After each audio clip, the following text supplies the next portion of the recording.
Violence erupted in the 1850s as it had never before that time. Political parties, which until that point had been one of the factors holding the country together, became so divided that they were no longer a force for unification. So violence was increasingly looked to as a way for relieving strain. And this is, exacerbated by the fact that there wasn't anybody around to broker a compromise. So just setting out some of the ideological or interpretive viewpoints, I guess, that have existed up until this point. This right here is an artist's rendition of John Brown. John Brown's 1859 raid on the Harper's Ferry, Virginia arsenal is one of the catalyzing factors for the Civil War, and something that I will get to later in the lecture. But as you can see here, he's got the Bible in one hand, a gun in the other, looking every bit like the Old Testament patriarch that he aspired to look like. Okay.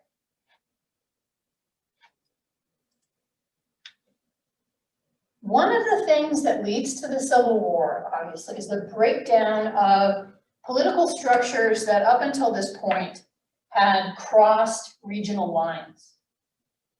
So before the 1850s, there had been Whigs in both the North and South. There had been Democrats, there still were Democrats in both the North and the South.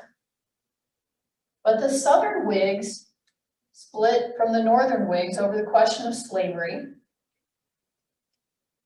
The Northern Whigs, combined with some other groups like the Free Soilers, to become in 1854 a new party called the Republican Party.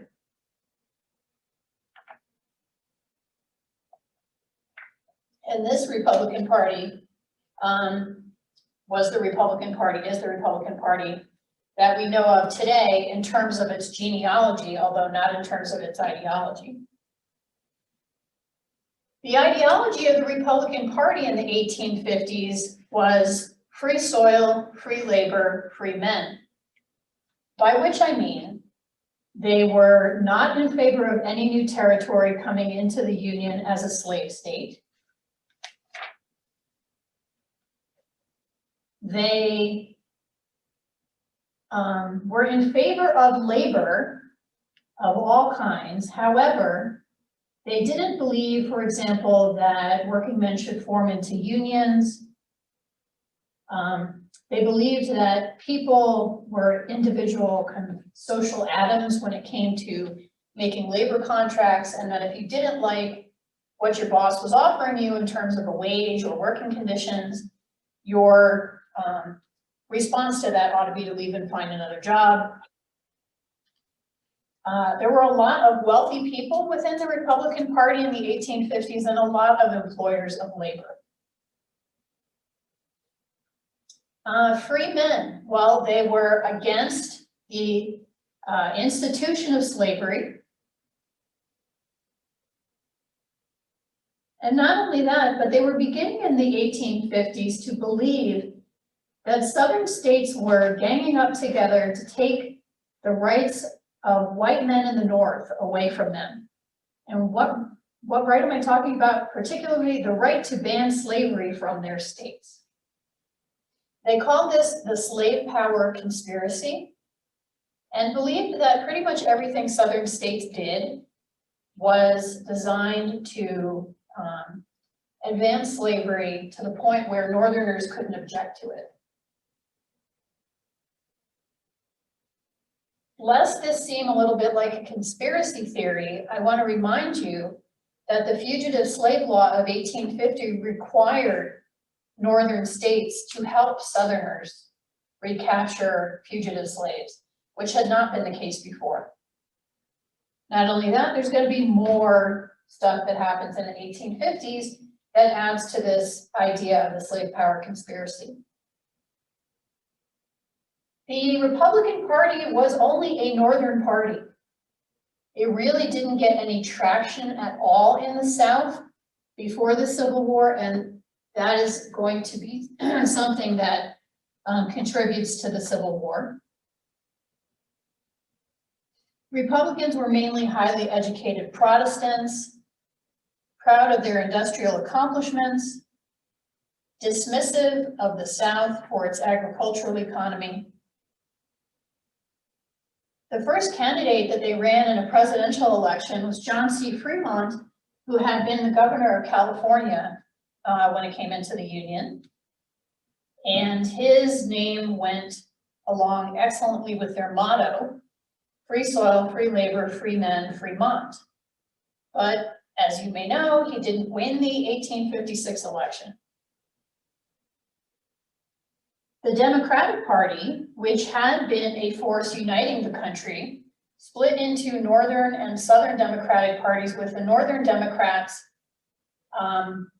mostly approving of slavery, not menacing slavery directly, but the Southern Democrats being like full-throatedly in favor of slavery.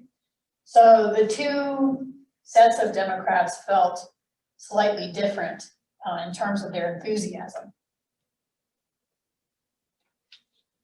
Parenthetically, you can see here the way that political advertising is changing during this period, getting more modern. You have these pictures showing who you should vote for, and little coins. Okay. Questions so far?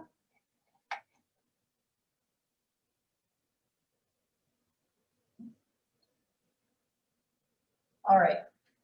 Well, in the Compromise of 1850, one of the crucial notions introduced was that of popular sovereignty. Lewis Cass suggested, he was a politician, suggested that the way to solve the slavery problem in any new territories that became states was to allow people to decide for themselves whether the territory that they lived in should be a slave state or a free state. Now, the problem with this is that it set up the opportunity for people to flood into these territories about to become states just so that they could vote. In 1854, the Kansas-Nebraska Act was passed. This law was engineered by a Northern Democrat, Stephen Douglas, and it meant that Kansas and Nebraska, both of which were above the line of 36 degrees, 30 minutes of latitude, would allow their residents to vote on whether these states should be slave states or free states. In a way, this was a repeal of the Missouri Compromise, because now the line of 36-30 didn't mean anything. Groups sprang up from both the North and the South to hurry right-minded settlers westward. The first and best known was the New England Emigrant Aid Society, which sent 1,250 colonists from New England carrying a bunch of cartons of Bibles, and they were called Beecher's Bibles. Underneath them were guns. So they were heavily armed. Pro-slavery Missourians came up from Missouri into Kansas territory.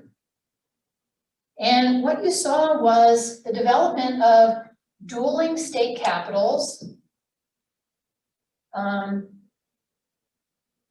dueling constitutions, depending on which subset of people was voting.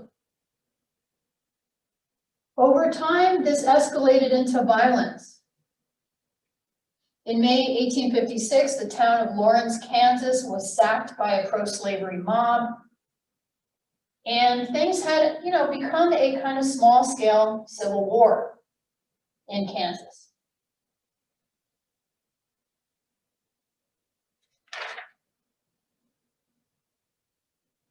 The guy speaking right there, I'm going to talk about in a moment. The normalization of violence in the 1850s starts with Kansas. So in 1854, the Potawatomi Massacre occurred in May of that year. After the sack of Lawrence, a fanatical free soiler by the name of John Brown, who had kind of like a history of mental instability and a lot of economic misfortune in his background, decided he was like going to take vengeance on the pro-slavery people. And he and 4 of his sons, plus 3 other men, sought out a pro-slavery settlement at Potawatomi Creek in Kansas, dragged 5 men out from their houses, and hacked them to death with axes in front of their horrified families. This set off a wave of reciprocal violence. So in August, the pro-slavery forces set fire to some Free State territory, during which they shot John Brown's son Frederick through the heart. So, this is just an example of the violence that was going on, but the violence was not limited to Kansas. It also extended to Washington, D.C. There were multiple times during the 1850s when angry congressmen and senators drew knives on each other, drew pistols on each other in the halls of Congress. The most famous was when Preston Brooks caned Charles Sumner. Now, the guy I said I was going to talk to you about, this right here is a cartoon of Charles Sumner of Massachusetts giving an anti-slavery speech on the Kansas question. Sumner was very angry about Kansas, and he made a speech called "The Crime Against Kansas," in which he really denigrated the Missourians who had come up to vote in Kansas, calling them hirelings picked from the drunken spew and vomit of an uneasy civilization. He called their treatment of Kansas the rape of a virgin territory. He identified his colleague, Senator A.P. Butler of South Carolina, for special censure, saying that Butler had picked the harlot slavery for his mistress. All right, so he said a lot of things in some pretty inflammatory rhetoric, and his nephew, Preston Brooks, was a member of Congress at this time, A.P. Butler's nephew. And Preston Brooks was angry that his uncle had been called out in this terrible way. He wanted to challenge Sumner to a duel, but he knew that Sumner would refuse. But he saw his opportunity when he went into the Senate chamber one day and saw Sumner sitting at a desk writing a letter. The desks in the Senate were bolted to the floor. So Brooks came up behind him with his cane and beat Charles Sumner mercilessly over the head and shoulders while stunned onlookers watched. It only ended when Sumner managed to wrench the desk out of the floor and collapsed. He suffered 2 gashes to his skull. He never recovered from the psychological trauma of being beaten. And he was out of the Senate for 2.5 years while Massachusetts refused to replace him because he was kind of a martyr to the anti-slavery cause. Meanwhile, you may be wondering what happened to Preston Brooks. Brooks was celebrated throughout the South. He had many anonymous Southerners send him new canes because he had broken his cane over the head of Sumner. Questions so far? I have a question. Sure. So, how was his desk a problem being bolted to the floor? I'm not sure about that. He couldn't get his legs out from under the desk. for a long time. I mean, he had to sit there because he was shoved into his desk. Ultimately, though, he did manage to get out because he wrested his desk free from the floor. Oh, okay. And Remy, you have a question? What was the coordinates for the Missouri Compromise? Oh, 36 degrees, 30 minutes of latitude was the coordinates for the Missouri Compromise. And if you look at a map, you'll see that both Kansas and Nebraska are above that. 3630? Yeah, 3630. Any other questions? Okay, so we no longer have even the pretense of civility going on in the United States at this point. John Brown surfaced again in October of 1859, this time with even more disciples. On October 16th of that year, he crossed the Potomac with 19 men, 5 of whom were African American. And in the darkness, they all converged on the arsenal at Harper's Ferry. At this point, Harper's Ferry was still in Virginia. West Virginia had not yet broken off from Virginia. John Brown thought, or what he hoped was going to happen, was that a bunch of enslaved people would rush down to the armory, that he would arm all of them, and that they would start a revolution. He took the arsenal by surprise after one of the group accidentally, maybe not accidentally, shot the night watchman, who happened to be African American. They waited until the engine house was surrounded by militiamen and townspeople. Not surprisingly, there was no great rush of enslaved people to the armory to pick up weapons, because it was kind of a ridiculous plan to begin with. The engine house that they were in was besieged. Ultimately, the Virginia military came in with guns a-blazing. One of John Brown's sons was mortally wounded and asked his father to put him out of his misery, to which Brown replied, "If you must die, die like a man," which he proceeded to do. Jeb Stuart and Robert E. Lee, who would later become famous in the Civil War, were involved in the sort of SWAT team invasion of the armory. Brown was taken into custody after being hit over the head with the hilt of a sword. He was pretty badly wounded in the attempt or the rescue, whatever you want to call it. He was tried for treason against the state. He appeared at the trial from a hospital bed because he couldn't actually stand up. And he was convicted of treason and hanged on December 2nd, 1859.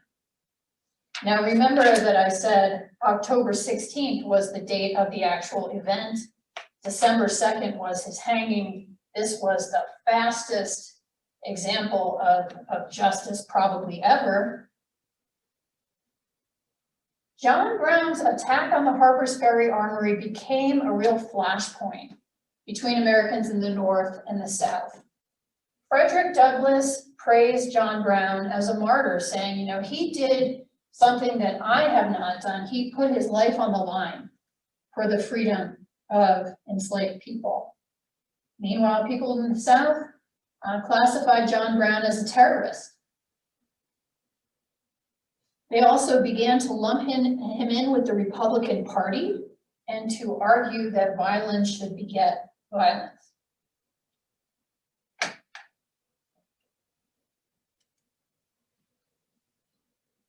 Okay, so the breakdown of the political parties uniting of the country was one of the factors.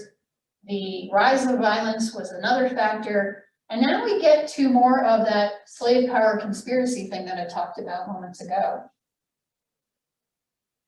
In 1857, the Supreme Court handed down an important decision called the Dred Scott decision. The Dred Scott decision is often said to be the worst Supreme Court decision in American history. Here's what happened. That's a picture of Dred Scott right there. Dred Scott was an enslaved man who was sold to somebody who lived in St. Louis, Missouri. His master was an army surgeon who took him around where he was posted, including some free states of Illinois and Wisconsin. He promised Dred Scott that after his death, he would free him. The army surgeon would free Dred Scott, but then he didn't. And so Dred Scott decided to sue for his freedom, claiming that his residence in free territories of the North should have converted him into a free man.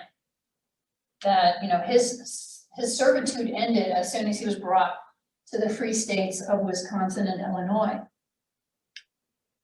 The guy who wrote the majority opinion in the Dred Scott decision was the Chief Justice of the Supreme Court. He had been appointed to the Supreme Court by Andrew Jackson, so he was on the court for a long time. And Taney found against Dred Scott, said Dred Scott was not actually freed by his sojourn in free states. But the way that he wrote the opinion said a lot more than that. Number one, Taney said, as a Black man, Scott lacked citizenship and thus had no standing to sue in an American court of law. He said, no Black person has ever been a citizen of the United States or of a state. So Taney establishing by the Dred Scott decision the interpretation that Black people, although born in the US, were not citizens. Now, at this point, with the argument that Scott lacked standing to sue because he was not a citizen, Taney should have just said, and that's the case, you know, that's it. However, he went on to argue that no state had ever granted citizenship to Blacks, and that from the time of the Constitution, Black people, quote, had been regarded as so far inferior that they had no rights which the white man was bound to respect. Number three, he went on to say the Missouri Compromise was unconstitutional because it deprived slaveholders of the freedom to travel anywhere in the US with their slaves. This was extremely chilling to white people in the North who disapproved of slavery, who had eliminated slavery in their territories.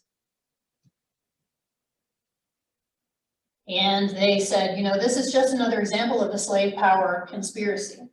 They're taking away the rights of white people to eliminate slavery from their territories and states. Any questions about the Dred Scott decision?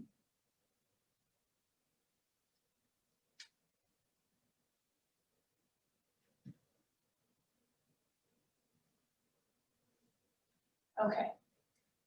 The Dred Scott decision happened, and then it was followed the following year by the Lincoln-Douglas debates. This was a Senate debates between two men who were contending for the Senate seat from Illinois. The two men were Stephen Douglas, a Democrat and a supporter of popular sovereignty. Douglas was a squat, fat, ruddy-looking man who was known as the Little Giant. He had a really booming, stentorian voice, was a good public speaker, wore custom tailored suits, had a lot of confidence. And he was running for that seat against Abraham Lincoln, who was representing the Republican Party. Lincoln was much more rustic than Stephen Douglas. He had been born in Kentucky in a log cabin, raised on frontier farms, taught himself law by reading from law books, which was a way that you could become a lawyer in the 19th century. He worked at various manual labor tasks over the course of his life, including operating a ferry and splitting rails out of logs. And he had first won election to the Illinois legislature at the age of 25.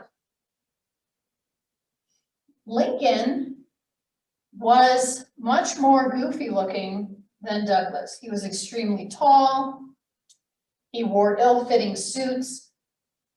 He was not a good public speaker. He didn't have a smooth way of talking. And he also introduced all kinds of what you might call dad jokes into his public speeches.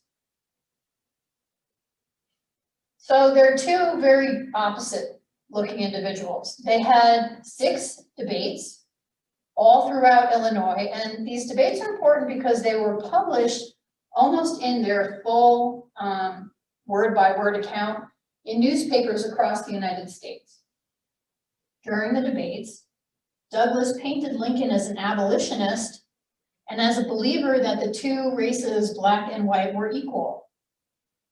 Lincoln actually didn't believe those things. He wasn't an abolitionist, and he was not in favor of civil rights for African Americans in 1858. But these were really effective accusations. Lincoln, in turn, said Douglas was amoral because he couldn't appreciate that slavery was a moral issue. Douglas won the Illinois Senate seat, but the debates introduced Abraham Lincoln to the national political scene.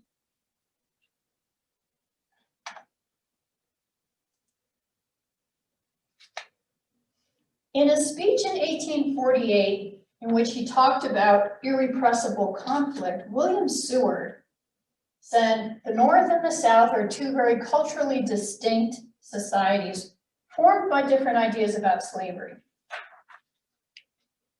And it's true that the North and South were looking quite different economically and in many other ways. The states that would comprise the Union during the Civil War manufactured 10 times as much as the South in terms of industrial manufacture. They turned out 97% of the firearms, 96% of the railroad equipment. They had the shipping and mercantile firms. They had the banking and the financial resources. Here's something you might not know, though. The North actually produced more farm produce than the South. There were more wagons, horses, and ships in the North than in the Confederacy, and about 20,000 miles of railroad track, double the amount that was in the South. And the railroad track in the South was kind of unhelpful because of the way that it was laid out. While the North was the land of industry, the South prided itself on its unique sort of cultural heritage, I guess. They had a strong military tradition due to the perceived need to defend against Indians and slave insurrections and to make expansion possible. Military careers had more prestige in the South than in the North.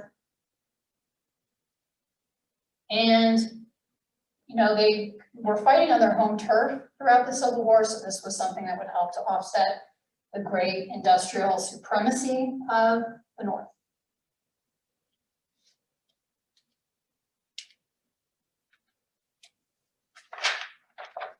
Okay, that brings us up to the election of 1860. The election of 1860 was an interesting election. It saw 4 contending candidates representing northern and southern versions of the main parties. Lincoln represented the Republicans. John Bell represented a party called the Constitutional Union Party, whose platform was simply the Constitution of the country, the Union of the states, and the enforcement of the laws. You can see here how it broke down in terms of electoral votes.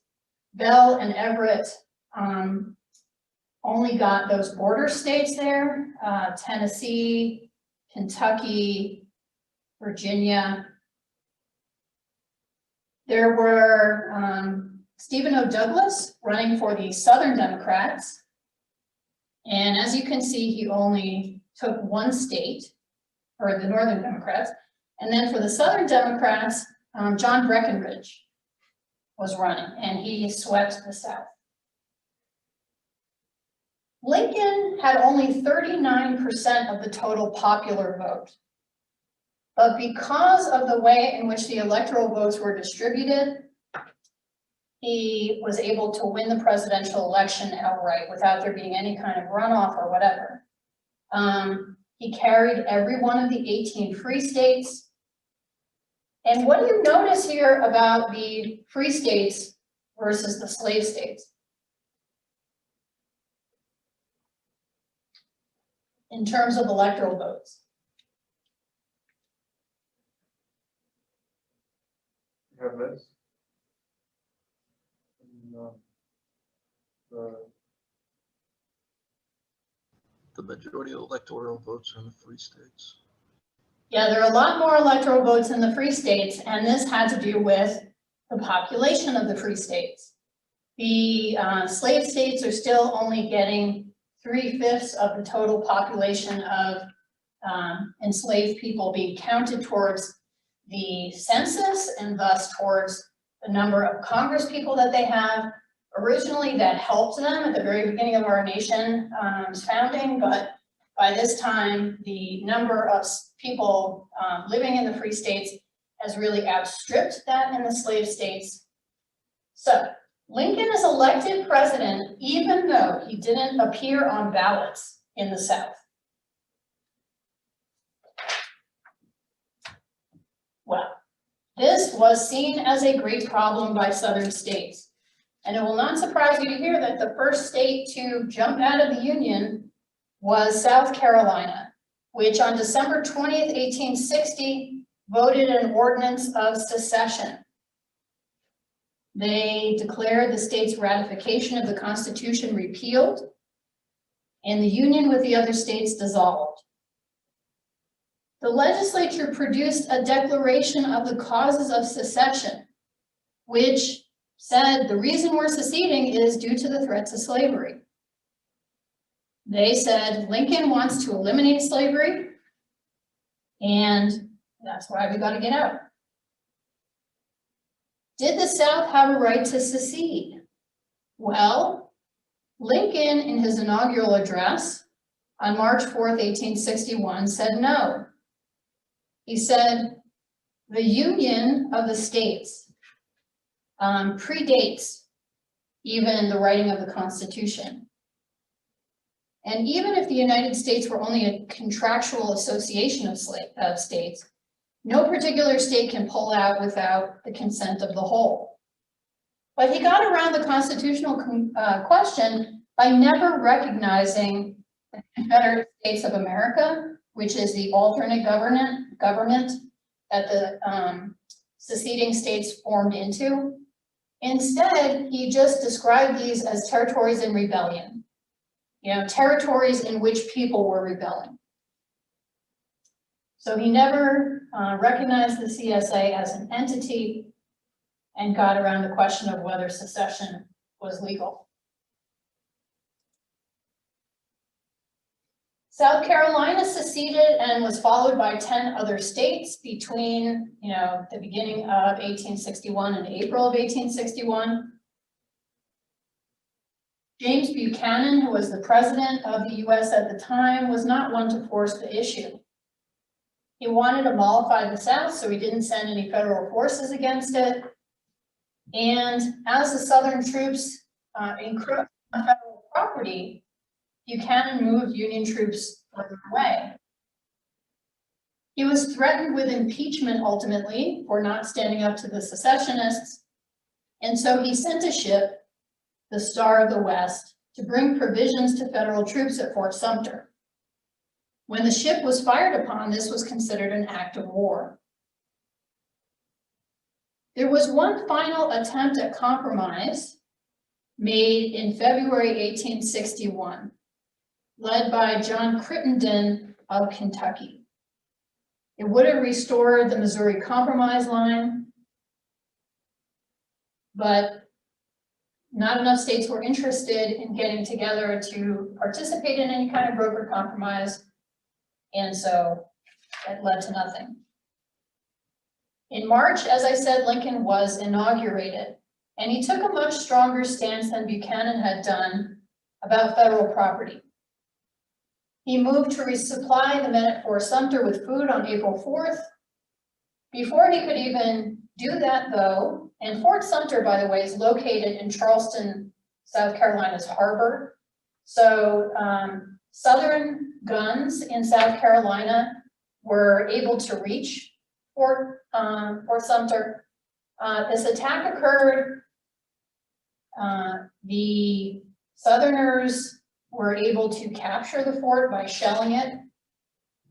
It's interesting, nobody died during the actual shelling of the fort, but then the Southern troops, when they got out to Fort Sumter, like set off a bunch of artillery in order to celebrate, and one guy got killed that way.